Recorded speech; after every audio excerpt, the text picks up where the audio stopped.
안녕하세요. 시편 66편 1절에서 7절입니다. 1절. 온 땅이여 하나님께 기쁨의 소리를 외치라. 외치다라는 단어는 원래 해를 입히다라는 뜻입니다. 그러나 이렇게 사역형으로 사용될 때는 청각 기능을 손상시킬 정도로 큰 소리로 외치다라는 뜻입니다. 너무나 큰 기쁨을 나타내거나 전쟁에서의 승리를 축하할 때 표현하는 단어입니다. 감미로운 찬양이 아니라 전쟁터에서 외치는 함성으로 찬양하라고 명령합니다. 그만큼 큰 승리 끝에 부르는 찬양입니다. 하나님께서 하신 일이 너무나 크고 놀랍기에 하나님에 대한 찬양에 동참하라고 명령하고 있습니다. 2절. 그 이름의 영광을 노래하고 그분을 영화롭게 찬양하라. 그 이름은 쉐모이고 하라는 쉬무입니다. 따라서 쉐모와 쉬무가 연속되어 리듬감이 있게 표현했습니다. 여기서 찬양하다는 단어는 손가락을 튕기다 란 뜻입니다. 찬양 행동 중에 특히 현으로 된 악기의 사용을 염두에 둔 표현입니다. 1절에서는 큰 소리로 찬양할 것을 명령했다면 여기서는 적절한 화음과 악기의 연주에 맞춰 노래하라고 명령하고 있습니다. 3절. 하나님께 고백하라. 주께서 하신 일들이 놀랍습니다. 주의 능력이 얼마나 위대하신지 주의 적들이 주 앞에서 복종합니다. 주께서 하신 일들은 이스라엘 역사 가운데서 행하신 놀라운 구원 행위를 가리킵니다. 이스라엘을 구원하시기 위해 하나님께서 행하신 모든 일들 자체가 사람들에게 놀라움을 불러일으킵니다. 여기서 복종하다는 단어는 거짓말하다, 속이다 라고 부정적 의미로 쓰이는 단어입니다. 적들의 복종은 속임수입니다. 마음에서 우러나오는 자발적인 복종이 아니고 하나님의 강력한 힘에 의해 마지못해 겉으로만 복종하는 상태를 나타냅니다. 이러한 원수들의 외면적인 복종 그 자체만도 하나님의 크신 위엄을 반증해 주는 것입니다. 4절. 온 땅이 주께 경배하고 주를 찬송합니다. 주의 이름을 찬송합니다. 셀라. 1절부터 4절은 온 땅이라는 표현으로 수미상관법을 이루며 하나님은 찬양받기에 합당하신 분으로서 온 땅이 하나님을 찬양해야 함을 강조하고 있습니다. 1절과 비교할 때 경배하라는 표현이 첨가되어 있습니다. 경배는 하나님께 대한 예배의 행위를 나타낼 때 사용됩니다.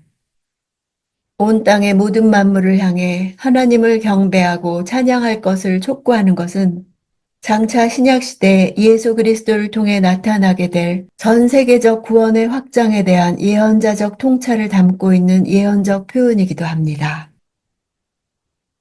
5절. 하나님께서 하신 일들을 와서 보라. 사람의 자손들을 위해 이렇게 놀라운 일들을 하신다. 5절에서 7절은 과거 이스라엘이 경험했던 대표적인 구원 사건인 출애굽과 가나안 입성 사건을 회상하며 간증하는 것입니다. 이러한 간증 찬양은 하나님의 구원 역사를 깨달은 사람들에게서 나타나는 공통된 현상입니다.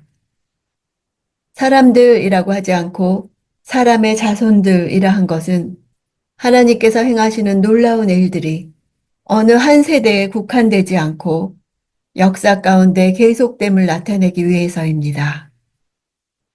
시인은 인간들을 위해 지속적으로 이루어지는 하나님의 구원 역사의 장엄함을 찬양하는 것입니다. 인간이 하나님께 드려야 할 찬양은 인간이 하나님을 위해 무엇을 했는가가 아니라 하나님께서 인간을 위해 무엇을 하셨는가에 초점이 맞추어져야 합니다. 6절. 바다를 마른 땅으로 바꿔 물 사이로 걸어 지나가게 하셨으니 거기서 우리가 그분을 기뻐했다. 하나님께서 사람의 자손들에게 행하신 일이 무엇인지 구체적인 예를 들어 간증하기 시작합니다. 바다라는 단어는 지중해나 사해나 홍해 같은 바다나 갈릴리, 나일강 등과 같이 큰 강을 나타낼 때 사용하는 단어입니다. 이는 이스라엘의 민족적 태동의 결정적 계기가 된 사건인 출애굽 당시 이스라엘이 건넜던 홍해를 가리킵니다. 다음에 물 사이로 할 때 물이란 단어는 바다와 다른 단어를 써서 가나안 정복 정착 전쟁을 위한 요단강을 건넌 사건을 가리킵니다.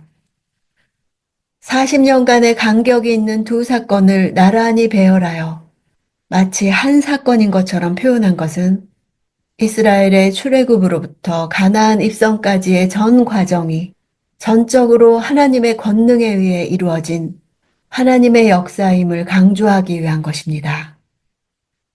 물 사이로 이 문장을 직역하면 그 물 안으로 오란 뜻입니다. 물이 미처 끊어지지 않는 상태에서 요단강 가운데로 걸어 들어가 강을 건너는 이스라엘 백성들의 모습을 생동감 있게 나타내 줍니다. 당시 고대 근동세계의 사람들은 바다와 강을 신처럼 숭배했습니다. 이 두 사건을 통해 바다와 강을 조절하시고 통제하시는 능력의 신은 하나님이라는 것이 강조되었습니다. 물조차도 하나님의 역사 앞에서는 아무 문제가 되지 않았음을 말해주는 것입니다. 이스라엘 백성들이 물 안으로 들어가 강바닥을 밟고 걸어서 요단을 건너간 것은 자연을 다스리시고 섭리하시는 하나님의 능력이 아니고서는 불가능한 것이기 때문입니다. 우리가 기뻐했다고 표현한 것은 역사적 현장에서 하나님의 기적적인 구원을 경험했던 조상들은 물론 시인의 시대에 살고 있는 선민 공동체 모두를 말하는 것입니다. 이는 시간을 초월한 선민 공동체의 일체성을 보여주는 것입니다. 조상들이 경험한 홍해와 요단강을 건넌 체험은 자신들이 경험한 것이나 마찬가지이고 조상들이 그때 누린 기쁨은 자기들이 마치 그 자리에 있었던 것과 같은 기쁨과 마찬가지임을 드러내고 있는 것입니다.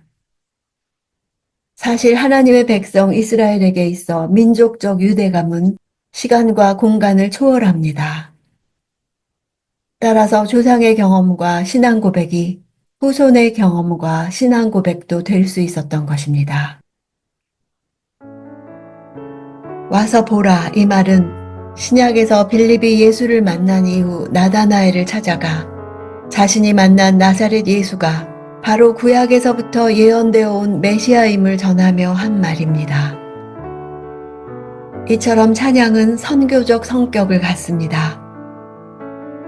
찬양은 나 자신을 나타내는 것이 아니라 하나님께서 하신 일을 드러내는 것이며 특히 하나님께서 구원을 위해 행하신 놀라운 일을 증거하는 것입니다. 내가 구원받았다는 놀라운 구원에 대한 간증이 있는 사람은 와서 보라고 초대하게 됩니다. 구체적으로 무엇을 보라는 것인지요? 우리에게도 하나님이 행하신 명명백백한 구원의 이야기들이 있습니다. 바다를 마른 땅으로 바꿔 물 사이로 걸어 지나가게 하신 일은 지금도 날마다 계속되고 있습니다.